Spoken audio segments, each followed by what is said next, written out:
If you ask world champion Carlos Mortensen, he'll probably tell you, poker is all about the bluffing. Well, while bluffing is definitely an integral part of your overall strategy, that's not all there is to it. First of all, you gotta figure out, who do you bluff? Think about that for a second. How you can bluff an amateur? An amateur doesn't even know what he has, let alone he's gonna try to figure out what you've got now? How about the maniac? You don't want to get involved with these guys. You trap maniacs, you don't try to bluff them. The guys you want to bluff are the rocks, the weak and the timid.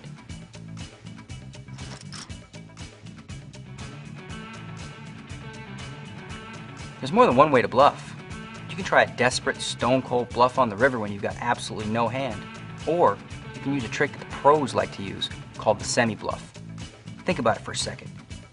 Let's say you have 2 hearts in your hand. 2 hearts come out on the board, giving you a flush draw. Well, that's a pretty strong hand. You're going to call a bet, right? Why not bet yourself? This gives you 2 ways to win. If you bet and nobody calls, you win the pot right there. If you bet and somebody does call, oh well, now it's just time to hit your flush and win an even bigger pot.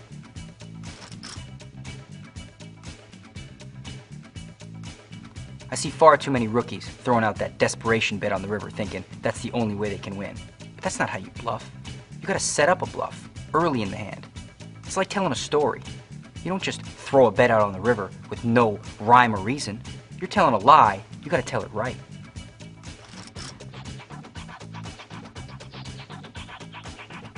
You know why position is so important in Texas Hold'em? I'll tell you why. Bluffing. When you get to see what your opponents do before you have to act, you get so much more information that you can use against them. Think about it. Your opponent checks, he's either trapping you or he's got nothing. It's your job to figure out which one it is.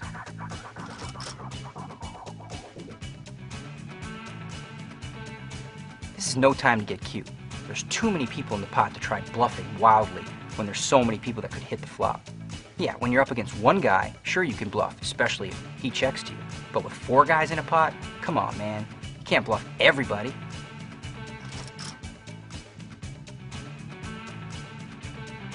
So why would you ever show a bluff? I'll tell you why. There's nothing sweeter than taking a pot off a guy with absolute rags and then showing it to him as he throws his hand in the muck. It'll send him on complete tilt for the rest of the session, and everybody else at the table, they'll get to see that you're willing to bluff, you might have the nuts, they'll never be able to figure you out.